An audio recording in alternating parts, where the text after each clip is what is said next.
Hello every one, എല്ലാവർക്കും വലിയൊരു happy Deepavali. ഇത് നമ്മൾ ദീപാവലിയായിട്ട് സ്പെഷ്യലായിട്ട് ഉണ്ടാക്കാൻ പോകുന്നത് ഫ്രൈഡ് റൈസും, അതായത് വെജ് ഫ്രൈഡ് റൈസും അതേപോലെ തന്നെ വറുത്തരച്ച ചിക്കൻ കറിയാണ് കേട്ടോ.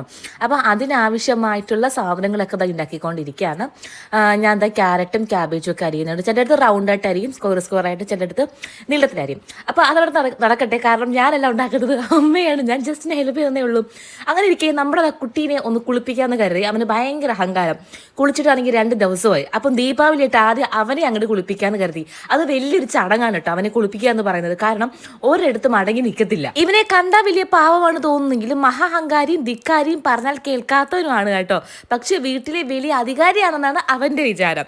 നമ്മൾ എല്ലാ വർഷവും ദീപാവലിക്ക് ഇങ്ങനെ പടക്കം വാങ്ങിച്ച് പൊട്ടിക്കാറുണ്ട്. പക്ഷെ ഇപ്രാവശ്യം അങ്ങനെ ഒന്നും ഇല്ല കേട്ടോ. കാരണം ഉണ്ണിയില്ല, പിന്നെ ഞാനും അമ്മയാണ്. എനിക്കാണെങ്കിൽ ഇതൊന്നും പൊട്ടിക്കാൻ അറിയത്തില്ല. എനിക്ക് ഭയങ്കര പേടിയാണ് ഈ തീ കൊണ്ടുള്ള കാര്യങ്ങളൊക്കെ എന്നൊക്കെ പറഞ്ഞാലേ. ട്രിവാൻഡ്രത്ത് ദീപാവലി എന്ന് പറയുന്നത് വലിയൊരു ആഘോഷമാണ് കേട്ടോ. കൂടുതലും ചിലപ്പോൾ തമിഴൊക്കെ ഉള്ളതുകൊണ്ടായിരിക്കാം. അവനിതാ ഒരുവിധം കുളിപ്പിച്ച് റെഡി ആക്കിയപ്പോഴത്തേക്കും ഞാനും കുളിച്ച് റെഡിയായി. ഒരു സമയമായി ഇതാ നമ്മുടെ ഫുഡും റെഡി ആയിട്ടുണ്ട്. അപ്പോൾ ഇന്നത്തെ വിശേഷം മാത്രമേ ഉള്ളൂ. ഞാൻ ഇട്ടേക്കുന്ന കോട്ട് സെറ്റ് ഞാൻ ഇവിടെ ലിങ്ക് കൊടുത്തിരിക്കാൻ മുകളിൽ. നല്ല അടിപൊളി കോട്ട് സെറ്റ് ആട്ടോ, വീട്ടിലേക്ക് ഉപയോഗിക്കാൻ പറ്റുന്ന നല്ല കോട്ട് സെറ്റാണ്. വറുത്തരച്ച് ചിക്കൻ കറിയാണ് കേട്ടോ. ഇതിൻ്റെ റെസിപ്പി വേണമെന്നുള്ളത് കമൻറ്റ് ചെയ്യാൻ, നമ്മൾ ഉടനെ റെസിപ്പി ഇടുന്നതായിരിക്കും. അപ്പോൾ ഒന്നും കൂടി ഹാപ്പി ദീപാവലി. ടാറ്റാ.